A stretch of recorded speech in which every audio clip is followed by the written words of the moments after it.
মৃত্যু আসার আগ সেকেন্ড পর্যন্ত, মুহূর্ত পর্যন্ত শুধু আমার গোলামি করবা। মুহতারাম হাজিরিন, এখানে প্রশ্ন আসতে পারে, হুজুর শুধুই আল্লাহর গোলামি করব, তাহলে দেশ চলবে কেমনে, ফ্যামিলি চলবে কেমনে, সংসার চলবে কেমনে, সমাজ চলবে কেমনে? শুধুই আল্লাহর গোলামি করব, তাহলে দুনিয়া চলবো কেমনে? এই প্রশ্নের উত্তর হলো, যারা গোলামি বোঝে নাই তাদের এই প্রশ্ন, যারা গোলামি বুঝে, ইবাদত বুঝে, তাদের এই প্রশ্ন না। ইবাদত কি? ইবাদত হলো রব আমাকে যেইভাবে চলতে বলেছেন, বলতে বলেছেন, তার হুকুমকে মান্য করার নামই হলো ইবাদত।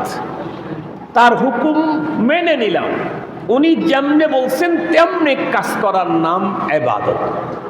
যেই কোরআনে আমাকে বলা হয়েছে আকিমুস সালাহ, সেই কোরআনে আমাকে বলা হয়েছে কুলু ওয়াশরাবু, তুমি খাও এবং পান করো। যে কোরআনে আমাকে বলা হয়েছে আতুজ যাকাত, তুমি যাকাত দাও, সেই কোরআনে আল্লাহ তাআলা আমাকে বলেছেন ফাইদা কুদিয়াতিস সালাতু ফান্তাশিরু ফিল আরদি ওয়াবতাগু মিন ফাদলিল্লাহ। আযান যখন হবে তখন তো সব কাজ ছেড়ে নামাজের জন্য আসবা, এটা তোমার ইবাদত। ইযা নুদিয়া লিস-সালাতি মিন ইয়াউমিল জুমআতি ফাসআউ ইলা যিকরিল্লাহি ওয়া দারুল বাই', এটা তো আমার কাজ। আযান হলো, দুনিয়ার সব কাজ ছেড়ে নামাজের দিকে। নামাজ যখন শেষ হলো তখন আমার অর্ডার হলো ফান্তাশিরু ফিল আরদ, এখন তুমি জমিনের ভিতরে ছড়িয়ে ছিটিয়ে যাও। কোথায় যাব? তুমি কৃষক, কৃষিকাজে যাও। তুমি চাকরিজীবী, চাকরিতে যাও। তুমি ব্যবসায়ী, ব্যবসাতে যাও। তুমি অন্য কোনো পেশায় নিয়োজিত, সেই পেশায় যাও। শর্ত হলো ওই পেশাগুলি আমার অনুমোদিত হতে হবে। পেশাগুলি কি হতে হবে? আমার অনুমোদিত হতে হবে।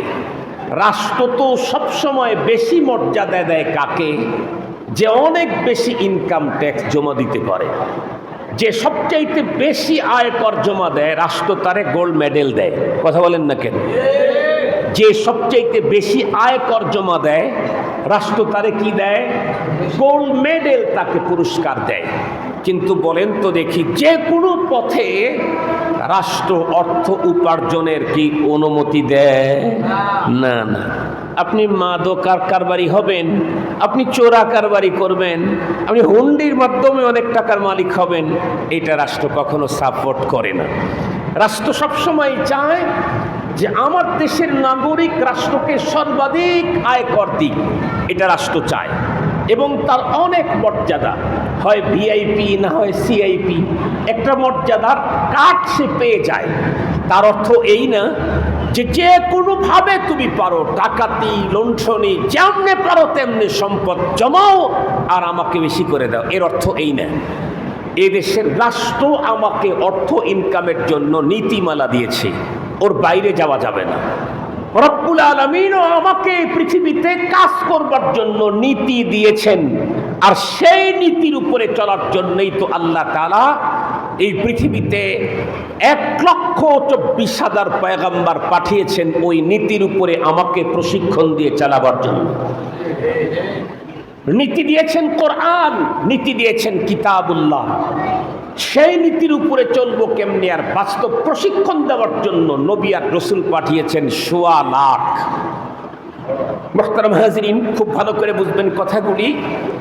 আল্লাহ পাক রব্বুল আলামিন তার বাতানো পদ্ধতিতে আমি যদি কৃষি কাজ করতে যাই, তাহলে এটা আমার ইবাদত। আল্লাহর বাতানো পদ্ধতিতে আমি যখন ওয়াশরুমে যাই কাজায়ে হাজতের জন্য, সেটা আমার ইবাদত। কথা বলেন না কেন? মসজিদেও যদি কোনো ব্যক্তি ঢোকে কিন্তু উসুল মানে নাই, শরীয়ত মানে নাই, দিন মানে নাই, রাসূলুল্লাহর সুন্নত মানে নাই, মসজিদে ঢোকার পরেও শরীয়তের বিধান অনুযায়ী কাজ করে না, তাহলে এখন নেকি হবে না গুনাহ হবে? মসজিদে জোরে জোরে কথা বললে নেকি বাড়তে থাকে, মসজিদের ভিতরে দুনিয়াবি গল্প করতে থাকলে শুধু নেকি আর নেকি হয়। কথা বলেন না কেন?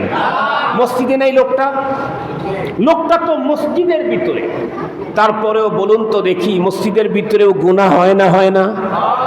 মসজিদের ভিতরেও গুনাহ হয়। কখন? মসজিদের ভিতরে অবস্থান করে শরীয়তের পথ পদ্ধতির উল্টা যখন, তখন মসজিদেও গুনাহ হয়। আর ওয়াশরুমে ঢুকেও নেকি হয় কখন? ওয়াশরুমটা যদি কমপ্লিট করে পয়গম্বরের বাতানো তরিকায়, তখন ওয়াশরুমটাও ইবাদত হয়। পেশাব ইবাদত, পায়খানা করবে ইবাদত, গোসল করতে যাবে ইবাদত, স্ত্রীর সাথে সে তার জৈবিক চাহিদা পূরণ করবে, কিন্তু পদ্ধতি পশ্চিমাদের না, পদ্ধতি মুহাম্মদুর রাসূলুল্লাহ সাল্লাল্লাহু আলাইহি ওয়াসাল্লামের শিখানো, তাহলে এটাও ইবাদত। নিজের নাতি নাতনিদেরকে নিয়ে গল্প করবে, পদ্ধতি যদি পয়গম্বরের হয়, নাতি নাতনিদেরকে সময় দিবে, এটা ইবাদত। নিজের স্ত্রীর সাথে গল্প করবে, খোশ গল্প করবে, বিভিন্ন রকমের কি বলে মুখরোচক সুন্দর কথা বলবে, এটা যদি পয়গম্বরের তরিকায় হয়, তাহলে এটাও ইবাদত। এক কথা হলো, আমার জীবনের 24 ঘন্টায় ইবাদত হবে। শর্ত হলো রব আমাকে যেমনে 24 ঘন্টার শিডিউল দিয়েছেন কাটাবার জন্য, সেই পদ্ধতিতে আমার জীবন চললে 24 ঘন্টায় ইবাদত। মুহতারাম হাজিরিন, এখানে আমরা ঢুকছি, এই রুমে ঢোকা এটা ইবাদত হবে যদি তরিকা ঠিক থাকে। এখান থেকে বের হওয়া ইবাদত হবে যদি তরিকা ঠিক থাকে। রাস্তা চলতেছে, এটা ইবাদত হবে যদি তরিকা ঠিক থাকে। কি তরিকা? রাস্তা চলার তরিকা কি?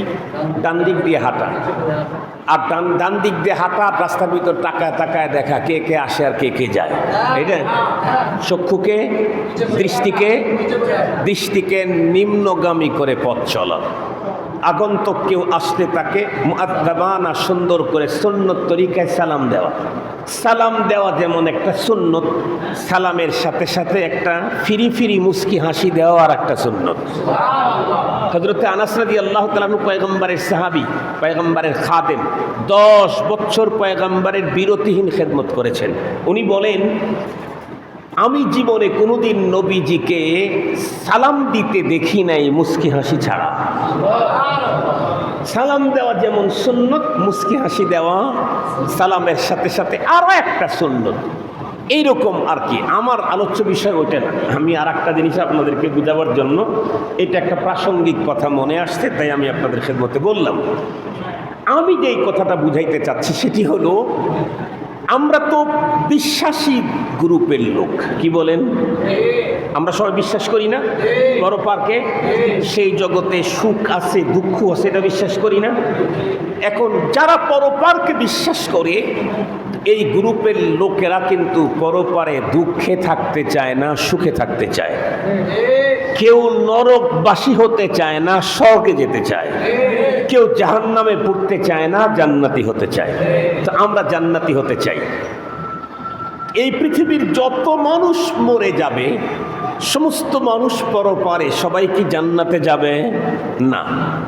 তাম পৃথিবীর মানুষগুলি পরপারে 4 গ্রুপ হবে। কয় গ্রুপ হবে? 2 গ্রুপ হবে জান্নাতি, 2 গ্রুপ হবে জাহান্নামী। তার মানে জান্নাতি হবে 2 কোয়ালিটির, জাহান্নামীও হবে 2 কোয়ালিটির। যারা জাহান্নামে যাবে তারাও 2 কোয়ালিটির, যারা জান্নাতে যাবে তারাও 2 কোয়ালিটির। কেমন?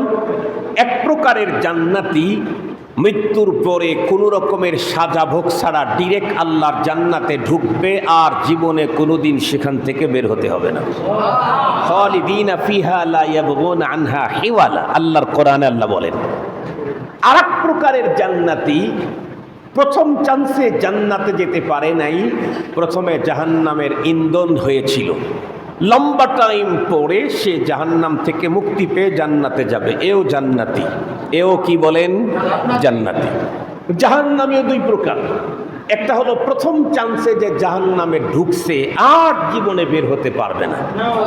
আর একটা জাহান্নামী এমন আছে, প্রথমে জাহান্নামে গিয়েছিল, কিন্তু কিছুদিন পর সে জাহান্নাম থেকে মুক্তি পেয়ে যাবে। এটাকে যদি আরো একটু শর্ট করতে চান, তাহলে কিয়ামতের মাঠে মানুষ হবে 3 গ্রুপ বলা যাবে। একটা গ্রুপ প্রথম চান্সে জান্নাতে যাবে, কোনোদিন সেখান থেকে বের হতে হবে না।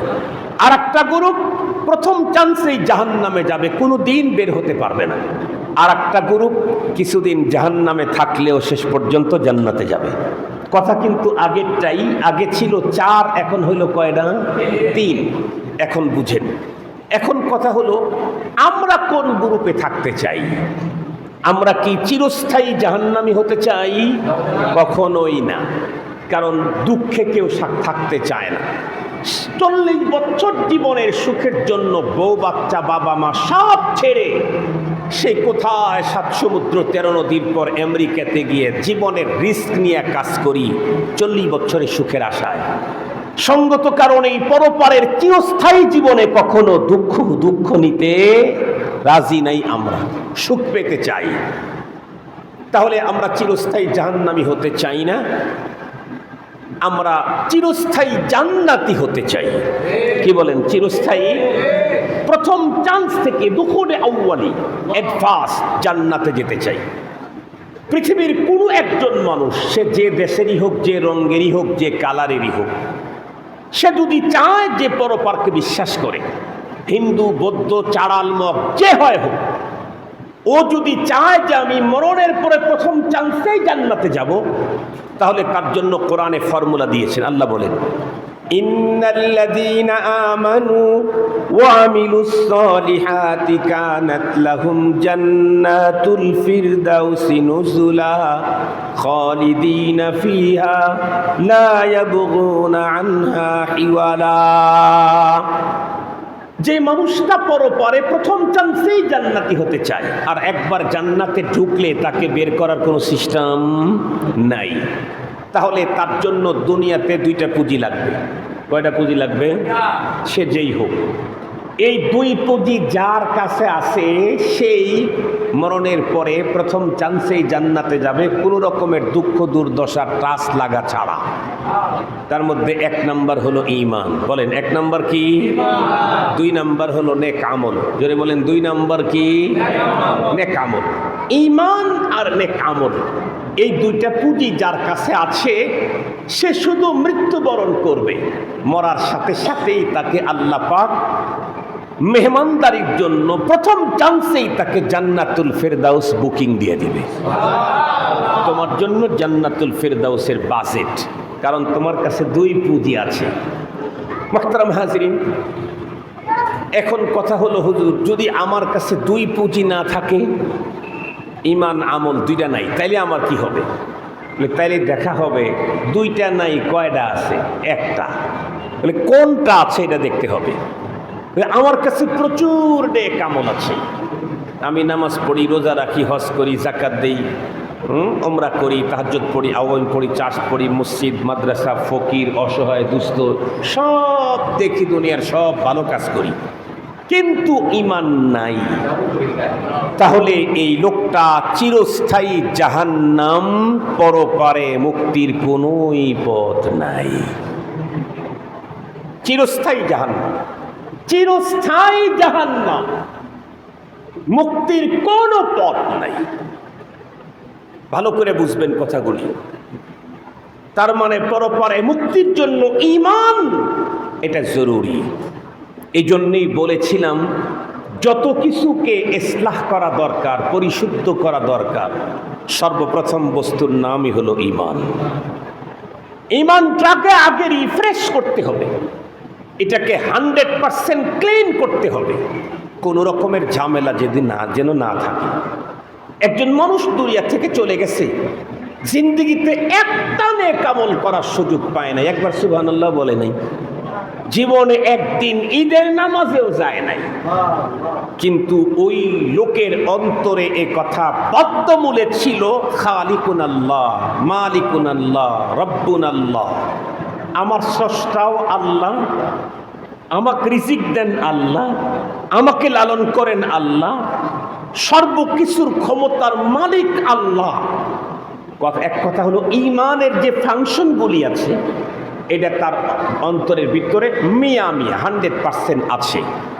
বাট নামাজ আল্লাহর হুকুম, আমার পড়া অবশ্যই দরকার, কিন্তু আমি পড়তেছি না, কিন্তু পড়া দরকার, এটা আমার দিলের ভিতরে 100%।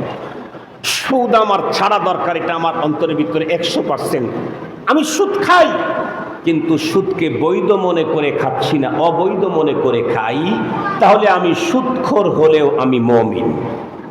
সুদখোর হলেও আমি কি, কথা বলেন না কেন? একজন মানুষ নারী নিয়ে খুব আড্ডা দিতে চয়েস করে, খুব নারীবাজ, কিন্তু সে নারী যে ভোগ করে নারীর সাথে আড্ডা দেয়, সে কথা অন্তরের ভিতরে তার বদ্ধ বলে আছে। এটা রবের এটা এই সিস্টেম না। রব আমাকে এটা নিষেধ করেছেন, আমি এটা করতেছি, ভয়ঙ্কর অপরাধ করতেছি, অপরাধ মনে করেই করি। যেমন আমাদের দেশের কোনো মানুষ কি বিড়িকে ভিটামিন A to Z মনে করে খায়? সবাই তো বিড়িকে তামাক মনে করে খায়, আর বিড়ির প্যাকেটে লেখাও আছে ধূমপান স্বাস্থ্যের জন্য ক্ষতিকর, লেখা আছে, প্রত্যেকটা প্যাকেটে প্যাকেটে লেখা আছে। এরপরে সবাই খায়, এটা ঘি মনে করে খায় না তামাক মনে করেই খায়? তামাক মনে করেই খায়।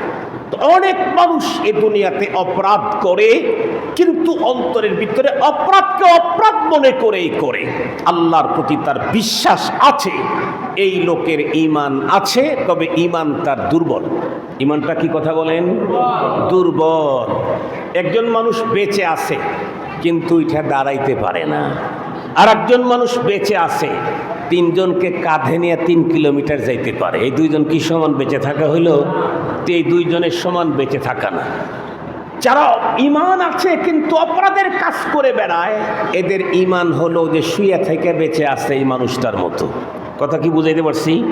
আর যেই লোকটা নিজেকে অপরাধ মুক্ত করে জমিনের ভিতরে হাজার অপরাধের সায়লাব, কিন্তু সে অপরাধ মুক্ত জীবন গড়ে, এ হলো ওই বেঁচে থাকা লোকের মতো যে নিজের কাঁধে 5 জনকে বহন করে 3 কুলে যায়, হাঁপায় না। মুসলমান ভাই খুব ভালো করে বুঝবেন।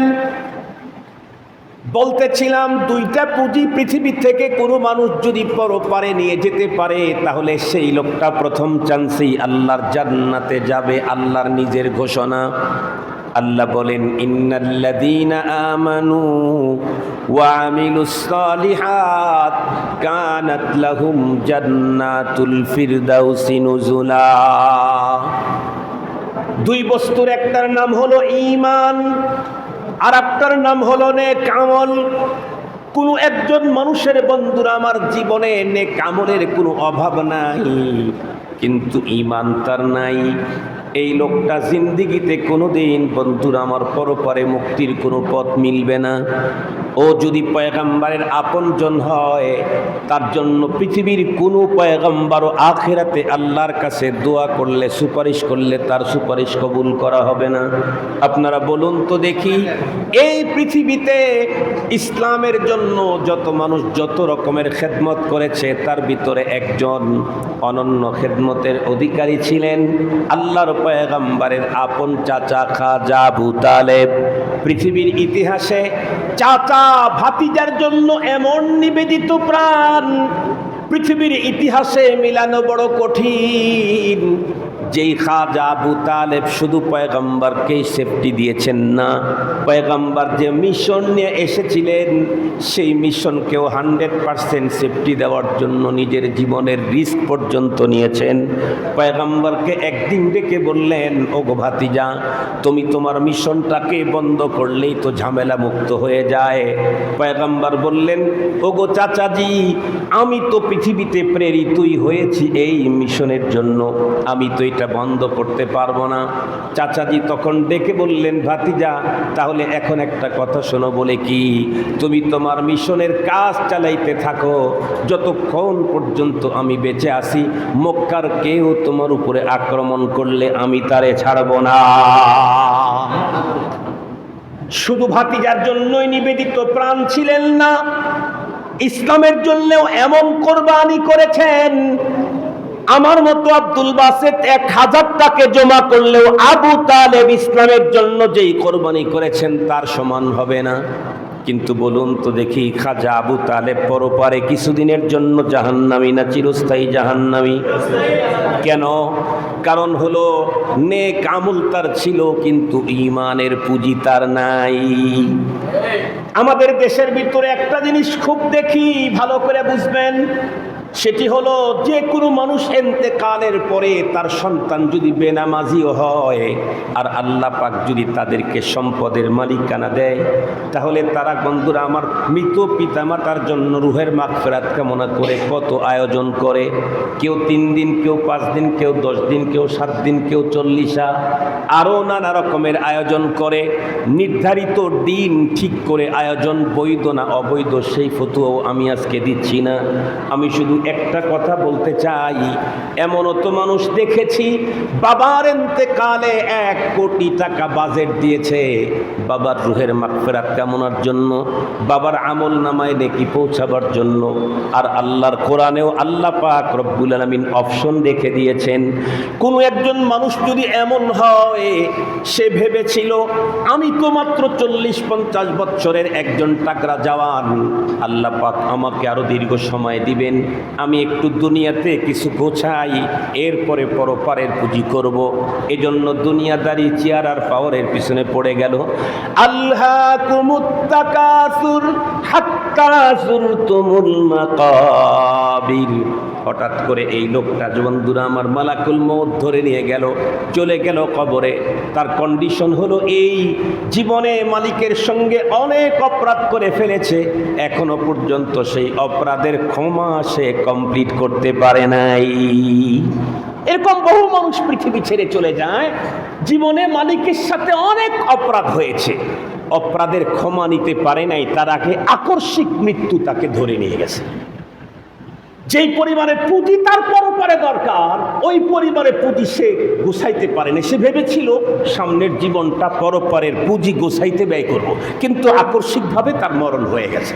মুহতারাম হাজিরিন, এই লোকটা কবরে চলে গেল। বলে পেরেশানি নাই, এই লোকটা যদি 3টা কাজ দুনিয়াতে করে গিয়ে থাকে তাহলে এর পুঁজি সব অনেক অপরাধ নিয়ে কবরে গেছে, তেমন কোনো ঝামেলা নাই। শুধুই একটা শর্ত, সেটা ছিল ঈমান নিয়ে যদি গিয়ে থাকে তাহলে আর ঝামেলা নেই। ঈমান যদি নিয়ে গিয়ে থাকে, ঈমানের সাথে যদি তার মরণ হয়, অনেক অপরাধ তার আমলনামায়, পুঁজি একেবারেই শর্ট, সমস্যা নাই। কেন? আল্লাহ পাকের রাসূল বলেন, ইদা মাতাল ইনসান ইনকাতা আনহু আমালুহু ইল্লা মিন সালাস। এই লোকটা যদি 3টা কাজ করে গিয়ে থাকে, যে কোনো একটা অথবা 3টাই, তাহলে তার পরপারে ঝামেলা হবে না। 1 নম্বর হলো সে নিজে আলেম ছিল, বই লিখেছে, তার অনেক ওয়াজ আছে, তার অনেক ছাত্র আছে যাদেরকে কোরআন শিখাইছে, সূরাতুল ফাতিহা শিখাইছে, ঈমান শিখাইছে, নামাজ শিখাইছে, তাসবিহ শিখাইছে, জিকির শিখাইছে, ইস্তেগফার শিখাইছে, আওয়াবিন চাস্তের অভ্যস্ত করে গেছে। এই লোকটা মরে গেলে কি হবে? যত মানুষকে এগুলি শিখিয়েছে, এরা প্রত্যেকেই যত ইবাদত সারা জীবন করবে, তাদের প্রত্যেককে যেই পরিমাণে দেওয়া হবে, সবার সম্মিলিত ওই পরিমাণে এই মৃত ব্যক্তির আমলনামায় দিয়ে দেওয়া হবে। আমাদের দেশে যারা এই কি বলে, আমাদের দেশে ইন্স্যুরেন্স আছে না, অনেক ইন্স্যুরেন্স কোম্পানির সিস্টেম কি? ইন্স্যুরেন্স কোম্পানির সিস্টেম হলো, আপনি যদি কোনো পাবলিককে কোনো ইন্স্যুরেন্স কোম্পানির সাথে জড়ায় দিতে পারেন, সদস্য বানায় দিতে পারেন, ওই লোক সারা জীবন যত পুঁজি জমা দিবে সেখান থেকে 10% আপনার অ্যাকাউন্টে চলে যাবে। 10%, 5%, 20% যাবে। সারা দুনিয়ার ইন্স্যুরেন্সের এই সিস্টেম। কিন্তু আল্লাহর যে কোম্পানি, এই কোম্পানির ইন্স্যুরেন্সের সিস্টেম হলো, পৃথিবীর কেউ যদি কোনো আল্লাহর বান্দাকে ধরে নামাজ পড়ে নাই, তাকে নামাজের কাতারে দাঁড় করায় দিয়েছে। সূরা ফাতিহা জানে নাই, তার সিনাতে সূরা ফাতিহা শুদ্ধ করে ঢুকায়া দিয়েছে। জিকির করে নাই, এখন তাকে সকাল সন্ধ্যা জিকিরে অভ্যস্ত করে দিয়েছে। এই লোকটা সারা জীবন যত জিকির করবে, যেই পরিমাণে নেকি হবে, ওই পরিমাণে নেকি জিকিরকারীকে দেওয়া হবে। ওখান থেকে আবার 1 নেকি না কমায়া ওই পরিমাণে শতভাগ নেকি যে আল্লাহর সাথে কানেক্টেড করে দিল, তার আমলনামায় দিয়ে দেওয়া হবে। ওই যে নামাজে দাঁড় করায় দিয়েছে, সারা জীবন নামাজ পড়ে যায় নাকি, যে লোকটা ধরে দাঁড় করায় দিয়েছিল কবরে গেছে, ওর অ্যাকাউন্টে নাকি ঢুকতেই থাকবে, অ্যাকাউন্টে নাকি ঢুকতেই থাকবে।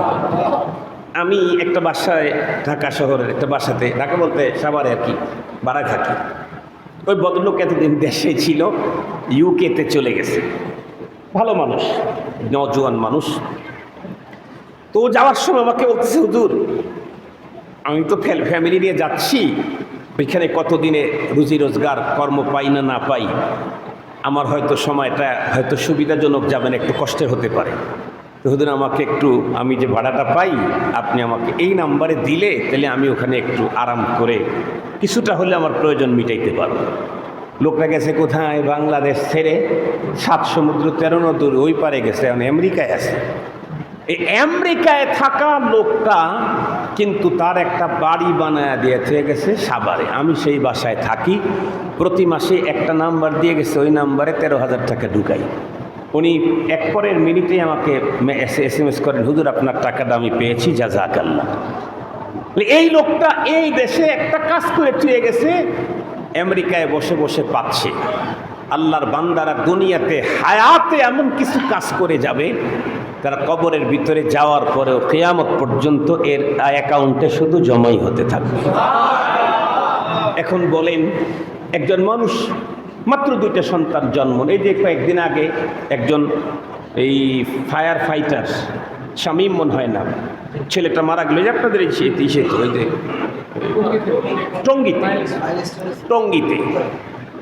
টঙ্গীতে ছেলেটা মারা গেল। ওর 3 সন্তান ছোট ছোট। এই সন্তানগুলা, আল্লাহ কি জানি বলতেছিলাম,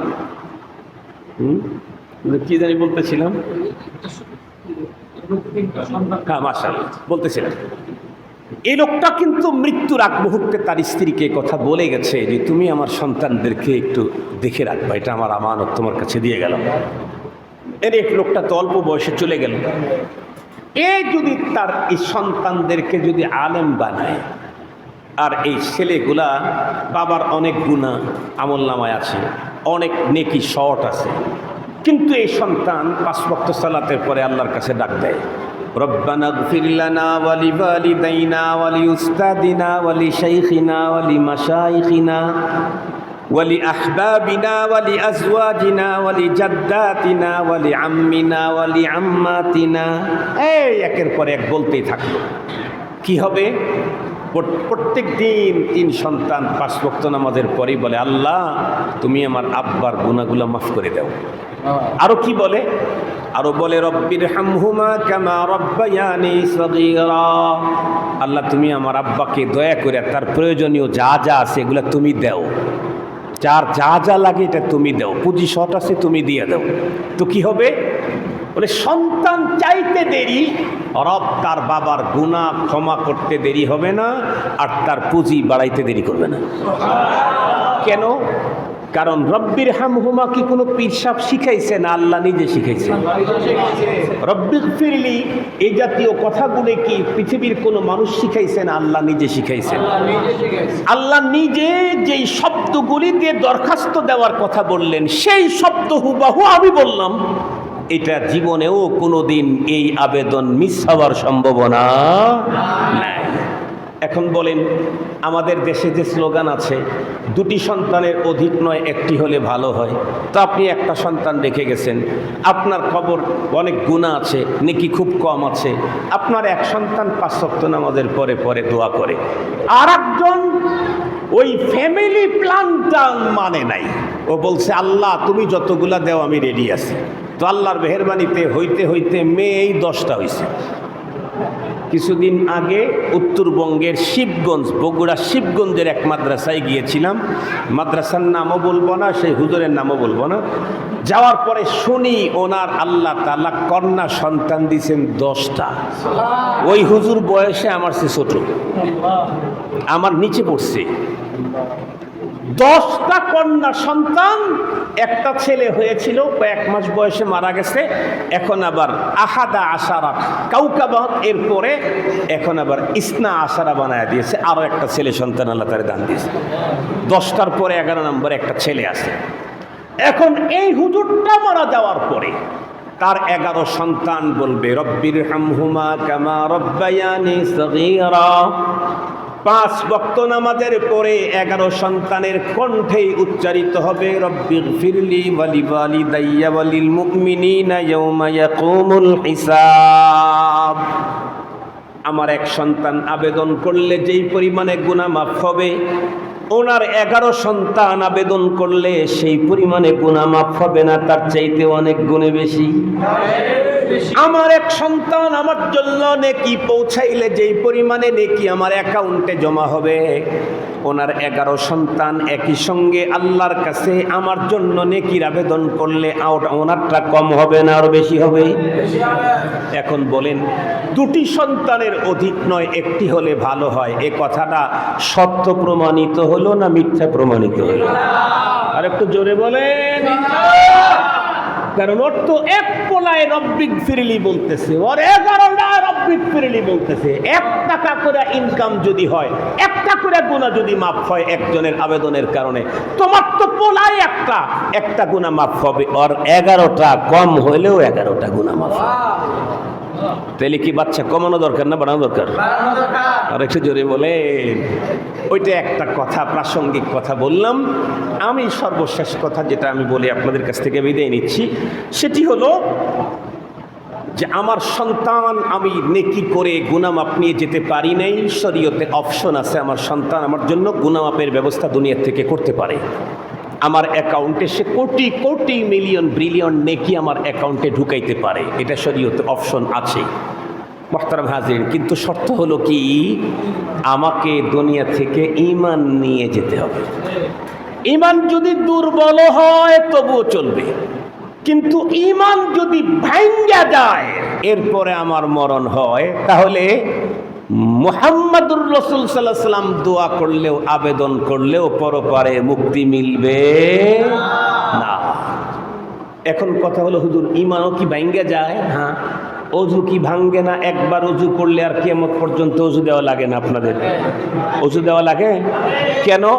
অজু ভাঙ্গার কারণ আছে, কথা বলেন না কেন? অজু ভাঙ্গার, কেউ যদি ইসবাগে অজু, সবচাইতে উন্নত পদ্ধতিতে অজু করেছে, এরপরে সে নামাজের বাহিরে ভিতরে 13 ফরজ, নামাজের 14 ওয়াজিব, নামাজের 51টা সুন্নত, সবগুলি মিলেই নামাজ পড়া শুরু করছে, একদম তাকবীরে তাহরিমা দাঁড়ানো থেকে শুরু করে ইন টোটাল পুরাটাই ছিল নবীজির সালাতের মতোই। 1 রাকাত, 2 রাকাত, 3 রাকাত, 4 রাকাত পর্যন্ত সে পড়ে ফেলেছে। আর 20 সেকেন্ড পরেই সে সালাম ফিরাইলেই তার নামাজটা পুরাপুরি সুন্নত মোতাবেক হয়ে গেল। কিন্তু সালামের আগে নির্ধারিত কোনো রাস্তা দিয়ে বাতাস বাড়াইছে। তাই বলেন তো দেখি, এই যে কড়াকড়ি সুন্নত আমল করে নামাজটা পড়লো, এটা কি এখনো আছে না বাতাসের সাথে সাথে নামাজ হয়ে গেছে? বুঝে বলেন, বুঝে বলেন। হাসার কথা না, গভীরে ভাবার কথা, অনেক গভীরে ভাবার কথা। ভেবে আসি কি, ভাবতেছি কি, আমার ফিকির কি, আর আমার অবস্থানটা কি? এদেশের মুসলমানের খবর নাই তো। 5 রাকাত নামাজের টোটাল সে সুন্নত মোতাবেক করেছে। 13 ফরজ, 14 ওয়াজিব, 51 সুন্নত, 100 শুধুই সালাম ফিরানের আগ দিয়া নির্ধারিত কোনো রাস্তায় বাতাস বের হয়ে গেছে, তাহলে নামাজ শেষ। আমাদের অবস্থাও, ঈমানের অবস্থাও কিন্তু তাই। আমি মোল্লা বাড়ির ছেলে, আমার নানা ছিলেন মসজিদের খাদেম, মসজিদের খতিব, এলাকার সবচাইতে বড় মুফতি। আমার নামের শুরুতে বা শেষে এখনো মোল্লা লাগানোই আছে। ছোটবেলায় আব্বা আর আম্মা আমাকে হাত ধরে মর্নিং মক্তবে মসজিদের বারান্দাতে মুন্সির কাছে পাঠাইয়া দিয়েছিল। মুন্সি সেই সময় আমাকে নিট অ্যান্ড ক্লিন, স্বচ্ছ ফ্রেশ ঈমান আমার স্বচ্ছ সিনাতে একেবারে কোমল হৃদয়ে উনি স্থাপন করে দিয়েছিলেন। আমানতু বিল্লাহি ওয়া মালাইকাতিহি ওয়া কুতুবিহি ওয়া রুসুলিহি ওয়াল ইয়াউমিল আখির। আরো বীজ বপন করে দিয়েছিলেন, আমানতু বিল্লাহি কামা হুয়া বিআসমাইহি ওয়া সিফাতিহি ওয়া কাবিলতু জামিয়া আহকামিহি ওয়া আরকানিহি। আরো বীজ বপন করাইছিলেন, লা ইলাহা ইল্লাল্লাহু মুহাম্মাদুর রাসূলুল্লাহ। আরো বীজ বপন করাইছিলেন, আশহাদু আল্লা ইলাহা ইল্লাল্লাহ ওয়া আশহাদু আন্না মুহাম্মাদান আবদুহু ওয়া রাসূলুহু। মা আমাকে ছোট্টবেলায় ঘুম পাড়ানোর দোয়া শিখাইয়া দিয়েছিলেন, মা আমাকে খাদ্য গ্রহণ করার পদ্ধতি আর দোয়া শিখাইছিলেন। মা আমাকে পথ চলার শুরু করতে চাইলে কোন দোয়ায় ঘর থেকে বের হতে হয় তা শিখাইছিলেন। মা আমাকে পানি পান করার দোয়া শিখাইছিলেন। মা আমাকে দুধ পান করার দোয়া শিখাইছিলেন। মা আমাকে ফল খাইতে গেলে কোন দোয়া পড়তে হয় তাও শিখাইছিলেন। ইমান মোটামুটি সাচ্চা পাক্কা সুন্দর ছিল। ধীরে ধীরে আমার বিচরণের এরিয়া বাড়ল। একটা পর্যায়ে প্রাইমারি থেকে এখন হাই স্কুল পার হয়ে আমি এখন কলেজ লাইফে, কলেজ পার হয়ে আমি এখন ইউনিভার্সিটিতে, বিশ্ববিদ্যালয়ে, এখন দেশের এরিয়া পার হয়ে উন্নত ডিগ্রি অর্জন করার জন্য আমেরিকায় গেলাম। রীতিমতো আমি গবেষক হয়ে গেছি, আমি একজন বড় নেতা হয়ে গেছি, দলপতি হয়ে গেছি, শিল্পপতি হয়ে গেছি, আমি গবেষক হয়ে গেছি, আমি বড় কবি আর সাহিত্যিক হয়ে গেছি। সব কিছু হওয়ার পরে এ পর্যন্ত দিন আর ইমান যতই মানতে ছিলাম, হঠাৎ করে এখন বুদ্ধিজীবী হওয়ার কারণে আমার এক ফ্রেন্ড সার্কেল যখন আমাকে ডেকে বলে দিল, দোস্ত শুনে রাখো, আল্লাহ পাকের চিরাচরিত নিয়ম হলো দুই নবীর মাঝখানে লম্বা টাইম আল্লাহ সময় দেন নাই কেন? নবীবিহীন দুনিয়াতে হেদায়েত থাকে না, গোমরা হয়ে যায়। যার জ্বলন্ত প্রমাণ ঈসা পয়গম্বর, ওনার থেকে আমার পয়গম্বরের মাঝখানে মাত্র 550 বছরের সময় ছিল। তাই দুনিয়া ঘোরাচ্ছন্ন অন্ধকার, জাহেলিয়াত তার মূর্খতা ছেয়ে গিয়েছিল। আমাদের পয়গম্বর বিশ্ব নবী, শেষ নবী, কিয়ামত পর্যন্ত আর কোন নবী আসবে না। এই কথাটা কিন্তু মানা যাবে না। বলে কেন? 500 বছর পয়গম্বর অনুপস্থিত থাকলে, তাই যদি ঘোরাচ্ছন্ন অন্ধকার জাহেলিয়াতের যুগ হয়, কিয়ামত পর্যন্ত নবী ছাড়া এই জাতি কেমনে রইবে? এই জন্য কি হবে? শোনো, সত্যি আমাদের নবী আখেরি নবী, আর কোনো বড় নবী আসবে না। তবে কিয়ামত পর্যন্ত আমার নবীর সহযোগী নবী মাঝে মাঝে আল্লাহ পাঠায়া দিবে। নাউজুবিল্লাহ বললেন না যে? মনে হয় বুঝেন নাই কথা। বুঝছেন কি? কেউ আপনাকে সুন্দর করে টপ দিবে যে নবীজির কিয়ামত পর্যন্ত কোনো নবী আসবে না, আমাদের নবী শেষ নবী। কিন্তু আমার নবীজির সহযোগী কিছু নবী কিয়ামত পর্যন্ত আসবে, নাইলে মানুষ গোমরা হয়ে যাবে। জিল্লি নবী আসবে, ছায়া নবী আসবে, সহযোগী নবী আসবে। এই জাতীয় তথ্য আপনাকে চমৎকার করে বুঝাবে। আপনি তো এখন যুক্তিবাদী। বর্তমান দেখেন না, বাংলাদেশের অধিকাংশ ইংরেজি শিক্ষিত লোকেরা কোরআন আর সুন্নাহ অত মানে না, যুক্তি যত মানে। নকলের কথা বললে তারা তত কিছু হয় না। যুক্তি দেখাও, যুক্তি দেখাও। আরে মিয়া, আপনি যে ধর্মকে বিশ্বাস করেছেন, সেই ধর্মের মূল ভিত্তি হলো নকলের উপরে, আকলের উপরে না। হযরতে ওমর ইবনুল খাত্তাব রাদিয়াল্লাহু তাআলা আনহু কি বলেন? আপনারা বলেন তো দেখি, এই চামড়ার মোজার উপরে মাসেহ করা যায় না? নাকি খুলে ধোয়া লাগে? বাড়িতে মুকিম হইলে 1 দিন 1 রাত, মুসাফির হইলে 3 দিন 3 রাত পর্যন্ত পাও ধুইতে হয় না। বেশি ঠান্ডা, মোজা মাসেহ করলেই হবে। মোজা যে মাসেহ করেন, উপরে করেন না নিচে করেন? নিচে না উপরে? আমি আপনাদেরকে জিজ্ঞাসা করতে চাই, মোজা দিয়া চলার কারণে যদি নাপাকি লেগে থাকে, তাহলে নাপাকটা নিচে লাগবে না উপরে লাগবে? আর জোরে বলেন না কেন? আপনি কি উপর দিয়ে এরকম উপর করে চলছেন না এভাবে চলছেন? তাহলে নাপাক যদি লেগেই থাকে, পানি দিয়ে যদি মাসেহ করতেই হয়, তাহলে তো নিচে করা দরকার ছিল। কিন্তু নিচে করেন না উপরে করেন কেন?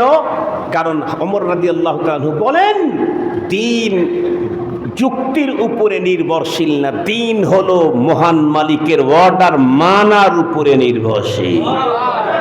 রব যা বলেছেন তুমি তাই করবা, এটার নাম দিন। তোমার বুঝে আসলেও কচু, না বুঝে আসলেও কচু। তোমার বুঝে না আসলে তাই কি? তোমার বুঝে না আসলে কি? রব যা বলেছেন তাই তোমাকে করতে হবে। মুহতারাম হাজিরিন, বলেন তো দেখি, আমাদের দেশের মিস্ত্রিরা যখন ওয়াল গাঁথে তখন মজুরি পায় না পায় না? প্রয়োজনে যখন ওয়াল ভাঙ্গে তখনও মজুরি পায় না পায় না? তাহলে বোঝা গেল, ওয়াল তৈরি করার সাথে আর ভাঙ্গার সাথে, গড়ার সাথে মজুরির সম্পর্ক না। মজুরির সম্পর্ক হলো বাড়ির মালিকের অর্ডার মানার সাথে। মালিক যখন বলছে ওয়াল গাঁথো, তখন ইট গাঁথলেই মজুরি পাওয়া যাবে, যত বেশি গাঁথবে তত মজুরি। মালিক যখন বলছে ভাঙ্গো, তখন ভাঙলেই মজুরি পাওয়া যাবে, যত বেশি ভাঙবে তত বেশি মজুরি। যখন ভাঙতে বলছে তখন যদি গাঁথে, মজুরি না জরিমানা? বলবে আমার সিমেন্টের দাম দে, সিমেন্টের দাম দে, বালির দাম দে, আমি তোরে ভাঙতে বলছি তুই লাগালি কেন, এর জরিমানা হবে। ঠিক তদরূপ রব যা বলেছেন তোমার বুঝে আসুক আর না আসুক, ওইটা করলেই আল্লাহর কাছে মজুরি, নাইলে জরিমানা। মনে থাকবে কি? নাইলে কি দিতে হবে? জরিমানা দিতে হবে। মুহতারাম হাজিরিন, আমি আমার আলোচনাকে আর দীর্ঘায়িত করতে চাচ্ছি না।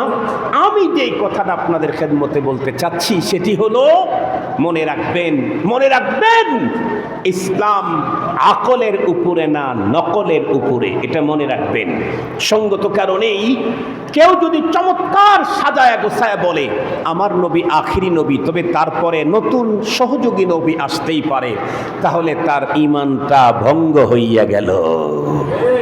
80 বছর পর্যন্ত ঈমান ভালোই ছিল, ওই যে সালাম ফিরাবার আগে বাতাস বের হওয়ার কারণে নামাজ যেমন ভেঙে গেছে, এই মরার আগে দিয়া বলতেছে আমাদের নবী শেষ নবী, শ্রেষ্ঠ নবী, তবে সহযোগী নবী কিয়ামত পর্যন্ত আসতেই থাকবে। তাহলে তার ঈমান কি হয়ে গেল? আবার কথা বলেন না কেন, ঈমান কি হয়ে গেল? আপনারা বলেন তো দেখি, সালাম ফিরানের আগে কেউ যদি বাতাস বাড়ানোর কারণে নামাজটা নষ্ট হয়ে যায় থাকে, তাহলে গোটা চারিক সহসেজদা দিলেই ঠিক হয়ে যাব, 5-7টা দিলে ঠিক হবে। আর জোরে বলেন, যেটা ভাঙ্গা গেছে ওইটা সহসেজদা দিয়ে রিপিট করা যায় না। এটা রিপিট করতে চাইলে নতুন করে নামাজ শুরু করতে হবে। মুহতারাম হাজিরিন, কেউ যদি আমার পয়গম্বরের পরে কিয়ামত পর্যন্ত কোনো নামে কোনো ধরনের নতুন নবী আগমন করতে পারে এ কথার বিশ্বাস করে, তাহলে তার ঈমান ভঙ্গ। এই জাতীয় লোক যদি মক্কায় গিয়াও মরে, আর হারামের ইমামও যদি তার জানাজা করে, আর দুনিয়ার সব মানুষ যদি তার নামে কুলখানি করে, আল্লাহর কসম করে বলি, ওই লোকের জীবনের একটা গুনাহও মাফ হবে না। ওই লোকের আমল নামায় একটা নেকিও ঢুকবে না। নবী আবেদন করলেও সে নবীর আবেদনও মঞ্জুর করা হবে না। তাহলে এখন বলুন তো দেখি, আমরা মরণের পরে বাবার নামে 3 কোটি টাকা ব্যয় করব, এটা বেশি দরকার, না বাবা বেঁচে থাকা অবস্থায় ঈমান ভাঙ্গা যায় কিনা এটা টেস্ট করা বেশি দরকার? খবর রাখতে হবে আপনার বাবা কার সাথে চলে, আপনার মা কাদের সাথে চলে, কোন গ্রুপের সাথে মিশে, আপনার ছেলে কোন গ্রুপের সাথে চলে, আকীদার ভিতরে কোনটা ঢুকাইলো। আর ঈমান তো সুন্দর করেই দেওয়া হয়েছিল, ভেঙ্গে যায় নাই তো। 70 বছর পর্যন্ত নামাজ পড়লো, রোজা রাখলো, হজ করলো, সব করলো, বড় একটা পদ আর চেয়ারের আশায় বলে দিল ইসলামী আইন ব্যক্তিগত জীবনে চলবে, সামাজিক জীবনে চলবে, পারিবারিক জীবনে চলবে, রাষ্ট্রীয় জীবনে ইসলামী শরিয়া মানি না। তাইলে তার ঈমান ভঙ্গ হয়ে গেছে। কথা বলেন, তার ঈমান, আবার বলেন তার ঈমান। সারা দুনিয়ার মানুষ যদি এই লোকটার জন্য এই অবস্থাতে মারা যায় আর দোয়া করতে থাকে, এক দোয়ার একটা নেকিও তার অ্যাকাউন্টে জমা হবে না। অ্যাকাউন্টই নেই, তার জমা হইব কি? ঈমান নাই মানে অ্যাকাউন্টই নাই। কথা বলেন, ঈমান নাই মানে অ্যাকাউন্টই নাই, তা দিলে জমা হবে কি? মনে থাকবে তো। এই জন্য আমি আমার মার জন্য কুলখানি করব, সব রেসানি করব, অবশ্যই তার আগে আমাকে সিরিয়াসলি দেখা দরকার আমার মা কোন গ্রুপের সাথে মিশে গেল, তাদের আকীদা ঠিক আছে কিনা, আমার বাবা কোন গ্রুপের সাথে মেশে, তাদের আকীদা ঠিক আছে কিনা, আমার ছেলে কোন গ্রুপের সাথে মেশে, আমার চাচা এখন কাদের সাথে চলে, তাদের আকীদা ঠিক আছে কিনা। যদি আকীদা ঠিক না থাকে, তাহলে চাচা মরার পরে সারা দুনিয়ার সব কুতুবদেরকে দিয়া গুনাহ মাপের আবেদন করলে একটা গুনাহও মাপ হবে না। মুহতারাম হাজিরিন, এজন্য পৃথিবীর মানুষের সবচাইতে বড় সম্পদ হলো ঈমান। এই ঈমানকে নিটিন ক্লিন, স্বচ্ছ, ফ্রেশ করে রাখতে হবে। একজন মানুষ একেবারে জীবনে একটা নেক আমল করে নাই, কিন্তু ঈমান ছিল, এ লোকটা আল্লাহ পাকের জান্নাতে যাবেই যাবে। আর একটা লোকের সব ঠিক আছে, ইমান নাই, সে জান্নাতের দেখাও জীবনে পাবে না। আল্লাহ পাক আমাদের সকলের ইমানকে ফ্রেশ করবার, ইমানকে সুন্দর করবার, ইমানকে মজবুত করবার তৌফিক দান করুক। ইমান কিন্তু কমে এবং বাড়ে। কথা বলেন, ইমান কমে এবং, 1 মিনিট দাঁড়াও কথাটা শেষ করি। ইমান কমে এবং বাড়ে। ইমান শক্তিশালী হয় এবং দুর্বল হয়। ইমান দুর্বল হয় কখন? ইমানের হালতে মানুষ গুনাহের কাজ যখন করতে থাকে তখন ইমান দুর্বল হয়ে যায়। যেমন একজন মানুষ খুব স্বাস্থ্য ভালো আছে, কিন্তু এমন পাতলা পায়খানা 3 মিনিট পরে পরে যাইতেছে, ওর শক্তি কী পরিমাণে বাড়বে? কথা বলেন না কেন? ও যদি স্যালাইন না খায় তাহলে 3 ঘন্টা পরে পানি শূন্যতায় ও মরে যেতে পারে। একজন মানুষ ইমান আছে কিন্তু খালি নাফরমানি করে, খালি নাফরমানি করে, খালি অপরাধ করে, খালি অপরাধ করে, তাহলে ধীরে ধীরে ওর ইমানটা দুর্বল হয়ে যাবে। একটা পর্যায়ে ইমান নাই হয়ে যেতে পারে। ইমান বাড়বে কখন, শক্তিশালী হবে কখন? নেক আমল যত মানুষ করতে থাকে তখন তার কি বলে ইমানের শক্তি তত বাড়তে থাকে। নামাজ পড়ে তো ইমানের শক্তি বাড়লো, রোজাও রাখে ইমানের শক্তি বাড়লো, কোরবানি করে ইমানের শক্তি বাড়বে, সে জিহাদ করে ইমানের শক্তি বাড়বে, সে আউয়াবিন চাষ করে ইমানের শক্তি বাড়বে। এভাবে যত ইবাদত করতে থাকবে মানুষের ইমানের শক্তি তত বাড়তে থাকবে।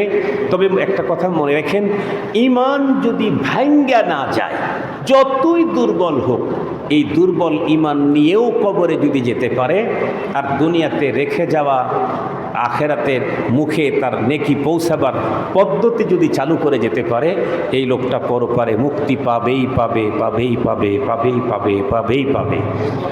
কিন্তু ইমান যদি ভাঙ্গা গিয়ে থাকে, সারা দুনিয়া তার জন্য মাগফিরাতের দোয়া করলে মাফ হবে না, তার অ্যাকাউন্টে নেকি পৌঁছাইতে চাইলে একটা নেকিও তার আমলনামায় ডুববে না। আল্লাহ পাক আমাদের সকলের ইমানের উপরে সর্বাধিক মেহনত করবার তৌফিক দান করুন। 25 ইংরেজি জুমাবার দিন গত রাত বাদাল মাগরিব দিনই একটি প্রতিষ্ঠান আন-নূর ইসলামী একাডেমি, ধীর আশ্রম মাস্টার বাড়ি এর ইন্তেজামে আয়োজিত ইসলাহি ও তরবিয়তি মজলিসে আমাদের কাউকে খতিব, কাউকে মুখাতব হিসাবে উপস্থিতির সুযোগ দিয়েছেন। এই জন্য দিল থেকে মহান সত্তার শুকরিয়া আদায় করছি। মোহাব্বত ও আকিদাতের সাথে উচ্চ কণ্ঠে সকলেই পড়ে নেই আলহামদুলিল্লাহ। সম্মানিত উপস্থিতি, অনেক লম্বা আলোচনা আমার অভ্যাসও নেই, জরুরতও নেই। এখন থেকে ইশার সালাতের আজানের আগ পর্যন্ত হয়তোবা ঘন্টাখানিক সময় আছে, আর 1 ঘন্টা বয়ানই আমার নেশাব, ফুল নেশাব, মানে এর চাইতেও কম বয়ান হয়, বেশি হয় এরকমও খুব কম। স্বাভাবিকভাবে 1 ঘন্টা বয়ানই করে থাকি। আজকের অনুষ্ঠানটি ইসলাহি এবং তরবিয়তি মজলিস, সঙ্গত কারণে আমার আলোচনাটা ইসলাহি এবং তরবিয়তি হতে হবে। এমনিতেই আল্লাহ শুকর, আমি কোনো প্রোগ্রামে উপস্থিত হলে প্রোগ্রাম কর্তৃপক্ষের নিকট থেকে কোনো নির্ধারিত সাবজেক্ট আমাকে না দিলে আমি সেখানে গিয়ে কোন নামের আজকের আয়োজন এটা একটু দেখি, যাতে করে ওই নামের সাথে আমার আলোচনার মিল থাকে। আলোচনা তো সবই দিনই আলোচনা, বাট দিন তো এক মহাসমুদ্রের নাম। এখানে অনেক সাবজেক্ট আছে, অনেক দিক আছে। এ কারণে দেখি যে মাহফিলটা কোন নামে অথবা কিসের আয়োজনে। আজকের মাহফিল একটি দিনই মাদ্রাসা কেন্দ্রিক, একাডেমি কেন্দ্রিক, আর মাহফিলটার নাম হলো ইসলাহি তরবিয়তি মজলিস। সর্বপ্রথম যেই জিনিসটার ইসলাহ সংশোধন দরকার, সর্বপ্রথম তার নাম হলো ঈমান। ইমানের সংশোধন একজন মানুষের জীবনে এত বেশি দরকার, যার চাইতে জরুরি কোনো সাবজেক্ট এই পৃথিবীর কোনো মানুষের জন্য কোনোদিনও নেই। এই পৃথিবীর কোনো মানুষের জন্য ঈমানের চাইতেও অতি গুরুত্বপূর্ণ কোনো সাবজেক্ট নেই। কেন নেই? বিষয়টা আমি আপনাদের খেদমতে নির্ধারিত টাইমে একটু ওজাহাত করতে চাই।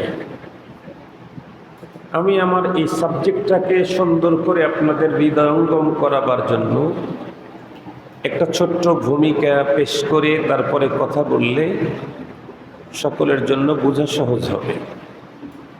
আমরা জানি বর্তমান পৃথিবীতে যত মানুষ আছে তামাম মানুষগুলি প্রথমত দুই প্রকার। এক প্রকারের মানুষকে বলা হয় বিশ্বাসী, আর এক প্রকারের মানুষকে বলা হয় অবিশ্বাসী। এই বিশ্বাসী আর অবিশ্বাসী বলতে কি বোঝায়? এক প্রকারের মানুষ আছে যারা স্রষ্টা বিশ্বাস করে, পরপারকে বিশ্বাস করে, পরপারের সুখ এবং দুঃখ বিশ্বাস করে। আর এক প্রকারের মানুষ আছে স্রষ্টাও বিশ্বাস করে না, পরপারকে বিশ্বাস করে না। যেহেতু পরপারের বিশ্বাস করে না, সঙ্গত কারণে সেই জগতের সুখ দুঃখ বিশ্বাসের কোনো প্রশ্নই আসে না। তো আমাদের বর্তমান পৃথিবীতে যারা বিশ্বাসী না, তাদেরকে নিয়ে আমার কোনো ওয়াজ নেই আজকে। আমার আজকের ওয়াজ হলো বিশ্বাসীদেরকে নিয়ে। আমরা জানি বিশ্বাসী আমাদের দেশে অনেক রকমের আছে, বিশ্বাসী অনেক রকমের আছে।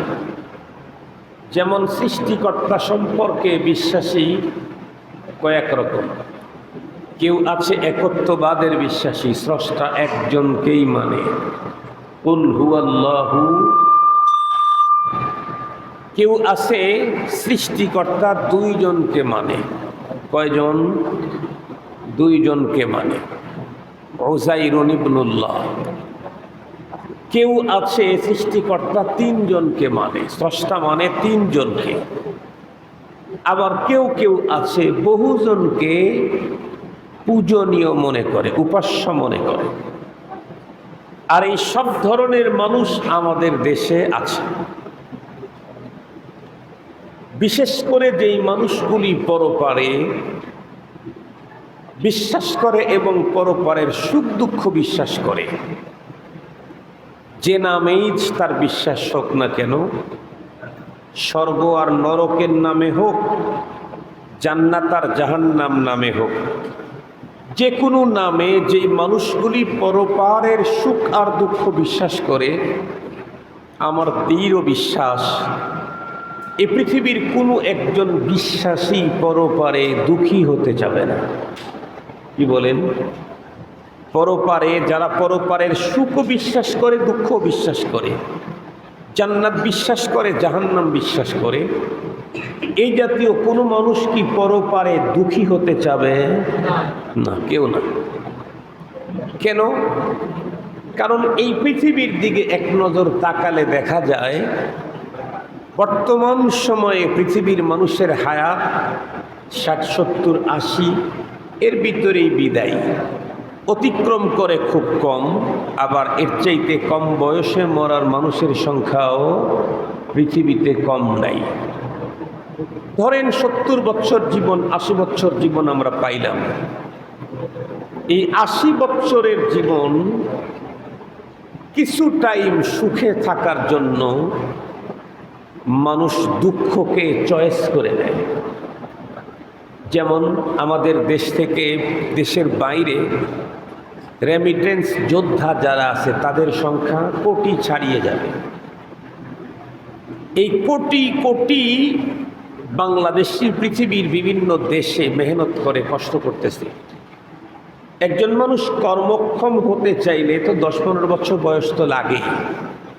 এর আগ পর্যন্ত কর্মক্ষম হয় না, কাজে খুব একটা লাগে না, লাগে খুব কম। তো ধরেন আমার 80 বছর যদি হায়াত হয়, 20 বছর পর্যন্ত তো আমি কর্মক্ষম হওয়ার জন্যই পার করে দিলাম।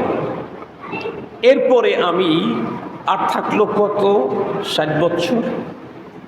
60 বছরের জীবনটা আমি সুখী হওয়ার জন্য আমাদের দেশের কোটি কোটি নারী এবং পুরুষ বিদেশের বাড়িতে অনেক জীবনের রিস্ক নিয়ে সম্পদ উপার্জনের জন্য গেছে। যারা দেশের বাইরে গেছে তাদের কন্ডিশন কি ছিল দেশে থাকতে? এদেরকে যদি পিতায় বলছে যে আজকের বাজারটা তুমি করে নিয়ে আসো, এটাই ওর মেজাজ গরম। কেন? ও বাজারের বার্ডেন ঝামেলা নিজের মাথায় নিতে চায় না। ওকে যদি বলা হয়েছে তুমি তোমার বড় ফুফাকে একটু ডেকে নিয়ে আসো তো, তার সাথে আমার খুব রিসেন্ট জরুরি কথা আছে, ওর মেজাজ খুব গরম। কেন? এই কাজটুকুনো ও করতে ইচ্ছে করে না। কিন্তু সেই ছেলেটাই যখন বিদেশে চলে যায়, যাওয়ার পরে যদি কিছুদিন কাজ না পায়, এই ছেলে এখন বিদেশ থেকে মাকে আর বাবাকে ফোন দিয়া কান্না করে। কেন? কাজ কেন পাচ্ছে না, এজন্য কান্না করে। দেশে থাকতে বাজার আনতো না, দেশে থাকতে ফুপিকে ডাকতে দিলে এটাই তার জন্য অনেক বার্ডেন মনে করত। এখন সেই ছেলেটাই বিদেশে যাওয়ার পরে কাজ কেন পাচ্ছে না, এই জন্য খুব পেরেশান। এমনকি মার কাছে কেঁদে বলে, মা দোয়া করো আল্লাহ যেন আমার একটু ভালো কাজের ব্যবস্থা করে দেয়। এমনকি মসজিদে তো মসজিদে মসজিদে মিষ্টি বিতরণ করে। অমকের ছেলে দেশের বাইরে গেছে, 3 মাস হয় এখনো কোনো কাজ পায় নাই, মুসল্লিদের কাছে দোয়া চায় আমার ছেলেটা যেন এটা ভালো কাজ পায়, সাথে সাথে ওভার ডিউটি করার সুযোগও যেন পায়। যেই ছেলেটা দেশে থাকতে এতটাই অলস ছিল, এই ছেলেটা বিদেশে গিয়ে এখন কাজ না পেলে সে এতটা হয়রান কেন? কারণ ওর তো একটা টার্গেট আছে, ও তো একটা লক্ষ্য নিয়ে গেছে। ও জানে এই পৃথিবীতে হয়তো বা আল্লাহ পাক আমাকে 60 বছর হায়াত দিবেন, আর এই 60 বছরের জীবনটাতে আমি সুখ স্বাচ্ছন্দ্যময় ফ্যামিলি নিয়ে চলতে চাই। এ কারণে আমার প্রয়োজন অর্থ সম্পদের। সঙ্গত কারণেই এই 60 বছর থেকে 20টা বছর বেছে নেয় যে 20 বছর আমি আপনজন রিলেটিভ স্ত্রী পুত্র কন্যা মা বাবা সবগুলাকে ছেড়ে বহুদূর দেশে গিয়ে অবস্থান করব, জীবনের ঝুঁকি নিয়ে সেখানে কাজ করে প্রত্যেক দিন যত বেশি কাজ হয় তত বেশি মজুরি পায়। ওর আনন্দই অন্য রকমের। জীবনের ঝুঁকি নিয়ে কাজ করতে অনেক স্বাচ্ছন্দ্য বোধ করে। কেন? কারণ ও জানে 20 বছর আমি এখানে মেহনত করলে সঞ্চিত যে সম্পদ আমার হবে তা দিয়ে আমার বাকি 40 বছরের হায়াত ফ্যামিলির সকলকে নিয়ে বড় মজায় চলতে পারবো। বাড়িটার ভিতরে হয়ে যাবে, ব্যবসার ব্যবস্থা হবে, 2টা গাড়ি কিনে ফেলবো, জীবনটা সুখে চলবে। 40 বছর, মাত্র 40 বছরের সুখের জন্য এই 40 বছর সুখ কি সবার হয়? না, বরং অনেককেই তো দেখা যায় একবারে যে গেছে টাকা ইনকাম করতে করতে শেষ পর্যন্ত কফিনে করে দেশে ফিরছে। এরকম আছে না নাই? অ্যাভেলেবেল। একবার যে গেছে দ্বিতীয়বার আর দেশে ফেরা হয় নাই, কফিনে করে দেশে ফিরছে। একবার যে গেছে স্ত্রীর পেটে তখন বাচ্চা রেখে গেছে, সেই বাচ্চাটা বড় হয়েছে 2 বছর, শুধুই মোবাইলেই দেখেছে। ওই বাচ্চা ডাইরেক্ট তার বাবাকে দেখার সুযোগ হয় নাই, বাবার ডেড বডি চলে আসছে। মুহতারাম হাজিরিন, এর জন্য মানুষ এত মেহনত করে জীবনের রিস্ক নিয়ে। সত্যিই যদি আমরা পরপারের সুখ আর দুঃখকে বিশ্বাস করে থাকি, তাহলে অবশ্যই কোনো একজন পরপারের দুঃখের বিশ্বাসী কেউ দুঃখে জীবন কাটাতে চাবে না। কি সে থাকতে চাবে? নিশ্চিত সুখেই থাকতে চাবে। পরপারের সুখ যদি আমি নিশ্চিত করতে চাই, দুনিয়ার 40 বছরের সুখের আশায় যদি 20 বছর আপনজন ছেড়ে দূর দেশে রাত দিন আমাকে পরিশ্রম করতে হয়, তাহলে পরপারের অনন্তকাল জীবনের সুখ সমৃদ্ধ জীবন কাটাইতে চাইলে ক্ষণস্থায়ী এই জীবনের কতদিন আমাকে পুঁজি করার জন্য মেহনত করা দরকার? একটু যোগ বিয়োগ করেন। 40 বছরের জন্য যদি 20 বছর খাটতে হয়, পরপারের জীবন তো অনন্তকালের। সেই জীবনে সুখ শান্তি সমৃদ্ধি অর্জনের জন্য আমাকে কতদিন মেহনত করা দরকার? 2 বছর, 3 বছর, না কতদিন? যিনি আমাকে পাঠিয়েছেন তাকেই জিজ্ঞেস করি কতদিন মেহনত করা দরকার। আল্লাহ পাক বলেন, ওয়া'বুদ রাব্বাকা হাত্তা ইয়াতিয়াকাল ইয়াকিন। তোমার মৃত্যু আসিবার আগ মুহূর্ত পর্যন্ত তুমি তোমার পরপারের পুঁজি গোছাইতে থাকো, তুমি তোমার পরপারের পুঁজি জমাইতে থাকো মৃত্যু আসিবার আগ মুহূর্ত পর্যন্ত। মুহতারাম হাজিরিন, আল্লাহ পাকের রাসূল তো বলেই দিয়েছেন, আদ-দুনিয়া মাজরাআতুল আখিরা।